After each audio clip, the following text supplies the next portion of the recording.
Grande debate de hoje começa agora aqui na CNN, o canal do debate. O quadro é um grande sucesso na CNN americana e um modelo novo aqui no Brasil. Você vai se acostumar. Aqui nós temos como objetivo apresentar temas relevantes com visões diferentes sobre o mesmo assunto. Tudo para você construir a sua opinião, a sua forma de pensar. Roda a vinheta. Olha, participam comigo a economista Renata Barreto e o advogado Tiago Anastácio. No meio da crise entre o ministro da Saúde e o presidente Jair Bolsonaro, uma pressão extra surgiu. O presidente do Senado, Davi Alcolumbre, se manifestou que o Senado era contra a saída de Mandetta.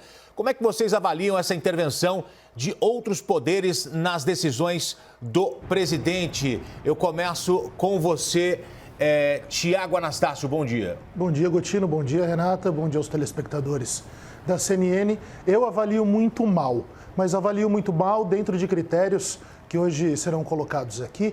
Por quê? Nunca é interessante ao país e principalmente às instituições que elas extrapolem o que elas devem fazer constitucionalmente. Então, a minha visão, deixando isso de modo muito claro, é contrário a esse tipo de interferência entre os poderes. O que acontece? Temos um problema hoje no Brasil, muito bem colocado, que seria a mudança da tal figura do general, do líder de guerra, que seria o ministro da Saúde, porque nós estamos falando de uma doença, e todos os outros poderes da República.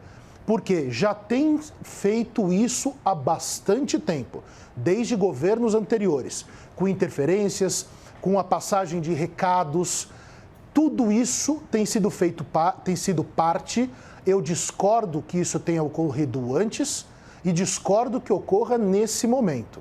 O grande problema que temos aqui é que, nos dias atuais, nós estamos vivendo algo que as próprias instituições estão tentando se adaptar a essa nova circunstância da pandemia. Então, as pessoas, em regra, em todos os contatos, no convívio social que também é um convívio entre os poderes, evidentemente que existem sugestões, que existem interferências, que existem coisas que não são comuns. Não foi só o presidente do Senado, soube-se ontem pela grande imprensa, em furo de reportagem, inclusive aqui na CNN, que o Supremo Tribunal Federal também passou o recado, soube-se aqui que os militares, ou seja, que as armadas passaram o recado falando para o presidente da República: não mande embora o ministro da Saúde. Isso não será visto com bons olhos. O porquê desse recado, acho que a gente vai falar ao longo do tempo aqui hoje. Renata, os seus argumentos iniciais agora. Bom dia para você. Bom dia, Gotino. Bom dia, Tiago. Bom dia. Bom, eu acho que também não existe possibilidade de interferência de outros poderes dentro das competências do Executivo. Isso é muito sério, muito grave. E a gente também tem que saber separar o que seria um aconselhamento ou até mesmo uma sugestão. Acho que é possível haver conversas de Alcolumbre, de Maia, né? Não estou falando deles nas figuras de pessoas físicas, mas como presidente da Câmara e presidente do Senado e até mesmo dos conselheiros do presidente Jair Bolsonaro de várias frentes, para que ele saiba o que eles estão pensando a respeito de uma possibilidade de demissão.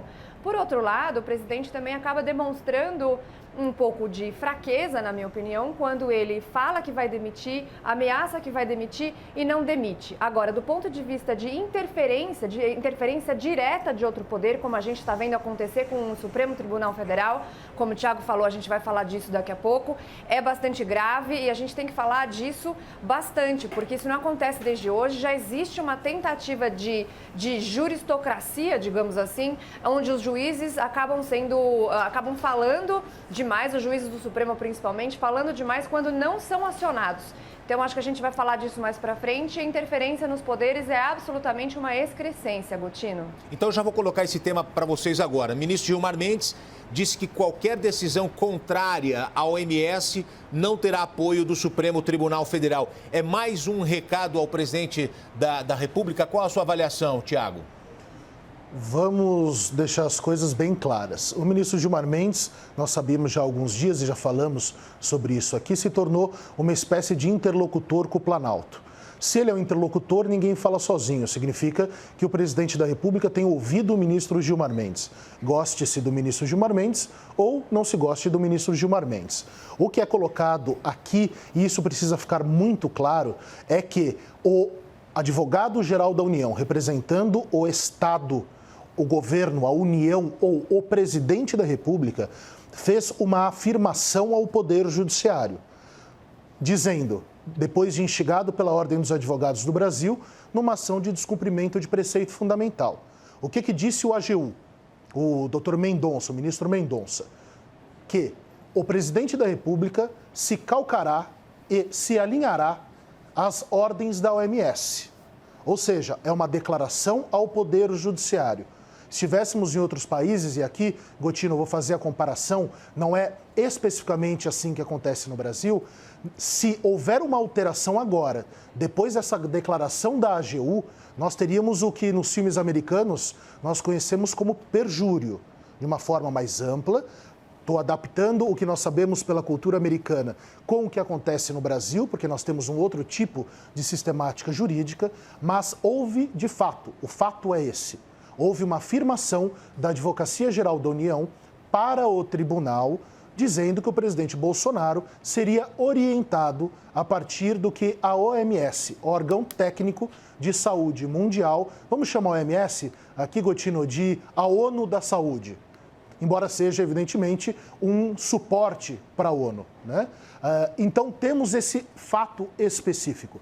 Houve uma declaração que amarrou o presidente da República em suas ações.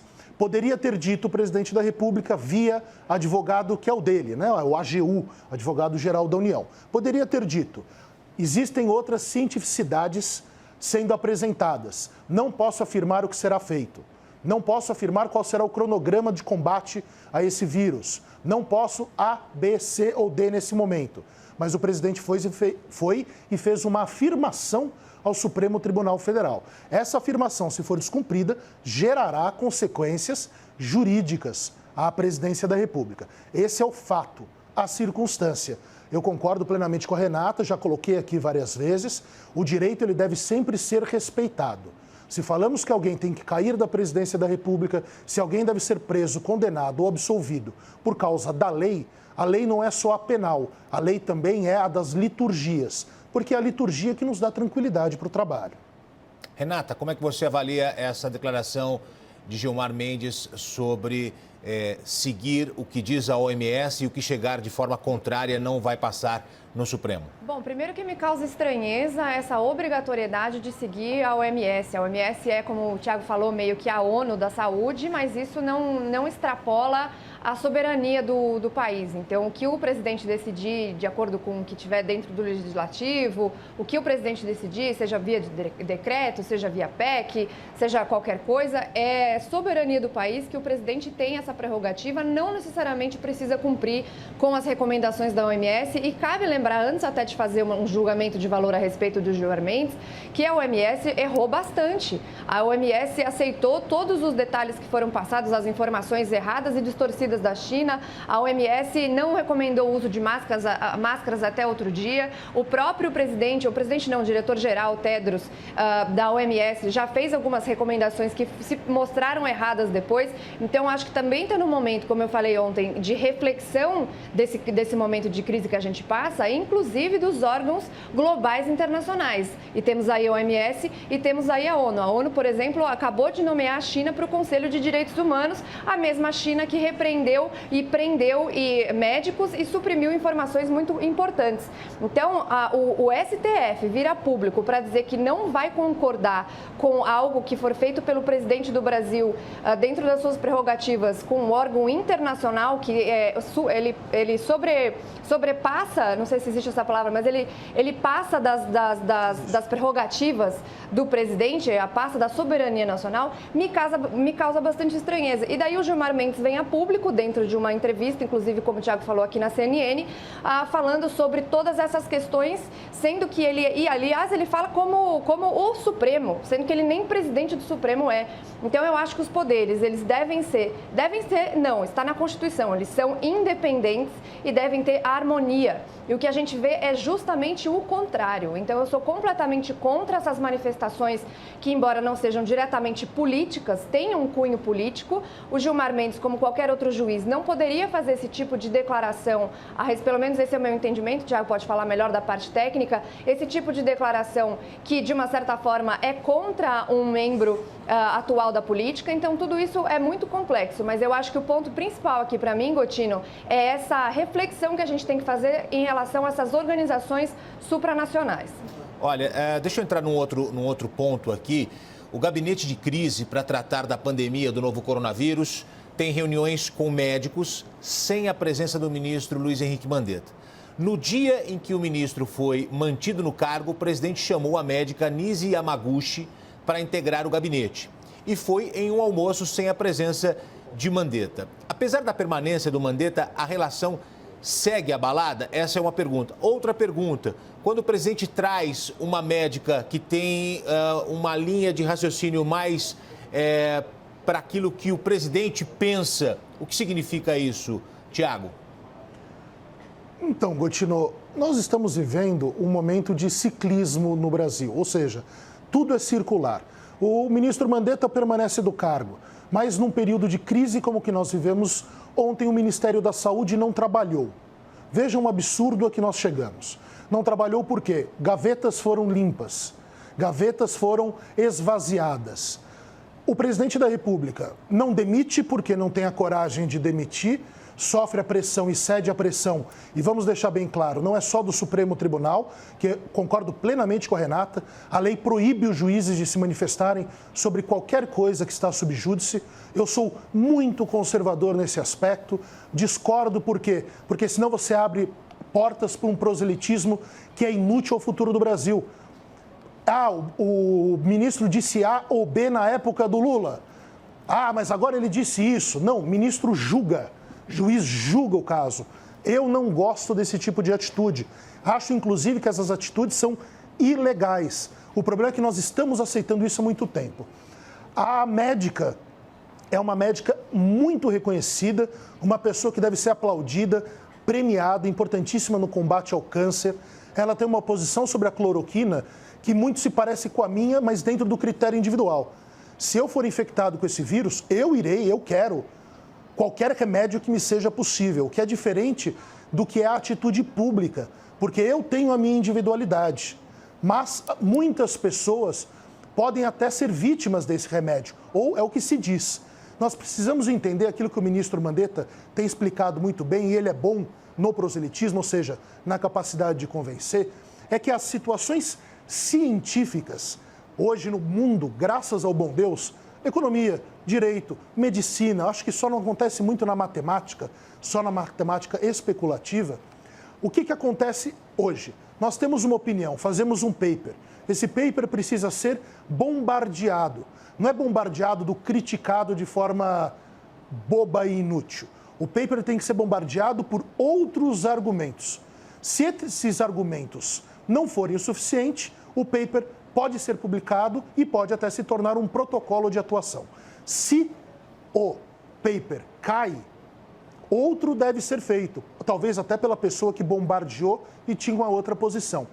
O que acontece? Essa coisa dos escaninhos do poder, essa coisa que o ministro Mandetta deixou claro ontem na coletiva, que levaram ele para uma salinha para que ele assinasse um protocolo da cloroquina sem que a posição tivesse sido bombardeada, é um desserviço à ciência. Eu torço muito para que essa cloroquina dê certo, para que a vacina israelense dê certo, para que o plasma que os hospitais aqui de São Paulo estão para adotar, ou já adotaram, não sei porque nós não tivemos ainda o resultado disso, nem informações sobre isso. Espero que tudo isso dê certo, porque isso não vai na conta só do presidente da República, vai na conta da humanidade. Renata, o presidente buscou uma médica, uma técnica que tem um discurso mais alinhado com o que ele pensa. Como é que você vê isso? Bom, primeiro eu vou responder a primeira pergunta em relação a essa questão entre o ministro Mandetta e o presidente, a relação, a animosidade que existe. Acho que está muito claro que existe sim uma tensão, que existem agora dois órgãos um pouco separados, que seria o Planalto. O próprio Mandetta nem citou o presidente ontem na coletiva, o que para mim acabou sendo até irônico, a maneira como ele se posicionou foi irônica. Eu quero fazer um pequeno contraponto, que eu acho que de uma certa maneira, apesar de eu não concordar com lavar roupa suja em público, já falei isso aqui antes, acho que tem que ser decidido no privado e depois comunicado corretamente para a população. Esse tipo de incerteza não é positiva. Porém, acho que o presidente, ele comete o famoso sincericídio, ele é tão sincero e acaba falando tantas coisas que passa pela cabeça dele, que ele acaba deixando tudo de maneira muito transparente. Então, isso a gente já viu acontecer várias outras vezes em outros governos, uma completa falta de transparência, e agora a gente tem transparência total. Então, temos que ter um equilíbrio em relação a isso, justamente por causa dessas incertezas. Agora, sobre a médica, como o Thiago falou, a Anísia é extremamente conceituada, e não só ela, mas como todas as pessoas que estariam dentro desse comitê de crise, esse gabinete de crise, não só para falar de cloroquina, mas tem anticoagulantes sendo testados, sim, tem muitos casos anedóticos, que são aqueles casos de médicos em grandes hospitais que estão fazendo isso de maneira com bastante sucesso. E o grande ponto dessa questão, assisti algumas entrevistas esses dias do Dr. Paulo Zanotto, virologista da USP, do Cláudio Lotenberg, que é um oftalmologista também bastante conceituado, falando sobre, em épocas de crise, a gente tem que prestar atenção no tempo que a gente tem para conseguir fazer essas coisas darem certo. Então, fazer todo aquele teste randomizado, ou o grupo que toma placebo e o grupo que não toma, tudo isso leva um tempo bastante considerável e a gente não tem tempo para esperar. Eu não sou técnica da saúde, estou aqui apenas falando de coisas que eu escuto e que para mim parecem bastante coerentes ou pelo menos discutíveis. Então, acho que trazer a doutora Anísia, como trazer outras pessoas para falar sobre isso e procurar mais evidências, colocar nos protocolos mais cedo, de repente, porque alguns médicos têm falado que a aplicação da cloroquina em casos graves, em alguma medida, já não tem tanta efetividade porque a capacidade respiratória já foi comprometida. Então, tem muitas coisas a serem faladas aí e, de novo, não sou médica, não sou técnica dessa área, mas eu acho que é importante a discussão ampla, inclusive, com a sociedade, e que a gente tenha medidas sendo feitas de maneira mais rápida, Gotino. A gente não tem mais muito tempo para esperar. Olha, eu só lembro que dentro de instantes a gente vai para a entrevista coletiva do Ministério da Economia, anunciando as medidas que estão sendo colocadas em prática, como o Corona Voucher e outras medidas, reunião e entrevista coletiva que acontece dentro de instantes no Palácio do Planalto. A palavra agora com você, Tiago Anastácio. A Renata estabelece uma coisa que é fundamental, nós não somos técnicos. Só essa cautela no dizer já mostra que nós estamos aqui apenas e podemos ofertar isso aos telespectadores da CNN Brasil, que nós podemos imprimir alguma ordem lógica, uma análise lógica do que está acontecendo. Eu concordo, discordo apenas num ponto, concordo em pontos, discordo apenas num ponto. Não há um sincericídio, ele não morrerá, o presidente da República, pela verdade, a verdade que ele diz. Até mesmo porque nós sabemos, nós não entendemos muito bem o que ele diz. Ele pratica ações, volta atrás dessas ações, agride, volta atrás da agressão, vem a público, diz uma coisa, depois vem e nega tudo aquilo que disse. E não nega pela palavra, é pela ação, o que é muito mais grave. Eu concordo plenamente, acho que todas as linhas devem ser ouvidas. Evidentemente que numa guerra, aconteceu muito isso com os soviéticos na Segunda Guerra Mundial, com a questão dos anabolizantes, aconteceu muito também com os alemães, aquela terrível fase da Alemanha que tanto marcou a humanidade, com a questão dos medicamentos, o absolutamente nojento Joseph Mengele nos campos de concentração, fazendo experimentos em crianças judias, ciganas, semitas em geral. Então, nós temos grandes problemas sempre, mas são problemas que devem ser discutidos. A questão é que nós temos uma rinha de galos aqui.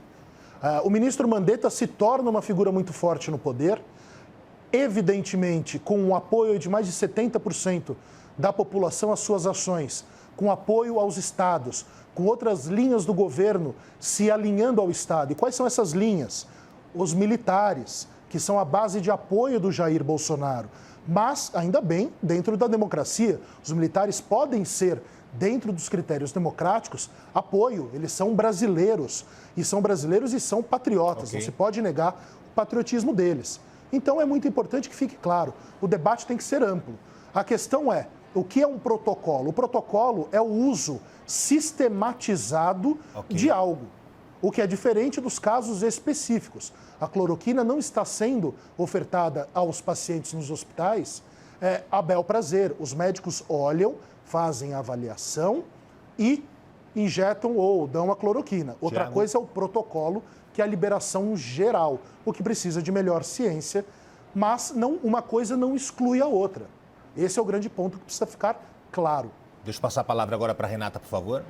Então, de novo, eu acho que a junção de várias dessas frentes científicas é bastante positivo. Exato. E, de novo, a gente está numa época de guerra em que se está se exigindo uma celeridade praticamente impossível do Ministério da Economia no pagamento dos benefícios. A gente vê isso até pelo próprio Estados Unidos, que tiveram um pacote de benefícios de trilionário e até hoje não fizeram os pagamentos, porque é complexo. Daqui a pouco a gente vai ter a coletiva e vamos poder saber melhor sobre isso, mas é complexo. Eu vi a coletiva inteira com o ministro Onyx Lorenzoni, o presidente da Caixa, falando sobre isso, que é super complexo e mesmo assim se cobra uma celeridade absurda. E cabe lembrar também que Gilmar Mendes novamente fez uma manifestação a respeito disso, mesmo sabendo dos processos. Para poder receber o auxílio emergencial. Olha, Renata, desculpe interromper, começou a entrevista coletiva, no momento que você falava que a entrevista estava começando, realmente ela estava começando, o ministro Onyx Lorenzoni falando neste momento. Vamos colocar a entrevista porque é um anúncio importante sobre os benefícios que serão oferecidos à população. Se der tempo, a gente retoma o grande debate, senão a gente volta amanhã nesse mesmo horário com o grande debate. Peço desculpas aqui aos nossos debatedores, tanto ao Tiago Anastácio como à Renata Barreto, mas esse anúncio ele é muito importante porque é o benefício que vai ser oferecido à população e eles vão ensinar como é que funciona, como é que é o aplicativo, olha aí, ó, que já está funcionando e como é que o dinheiro vai chegar à população. Então agradeço aqui a Renata e o Tiago. A gente segue agora com a entrevista coletiva no Palácio do Planalto, com a presença também do ministro da Economia, Paulo Guedes, presidente da Caixa Econômica Federal também participando e quem está falando neste momento é o ministro Onyx Lorenzoni. Vamos ouvi-lo.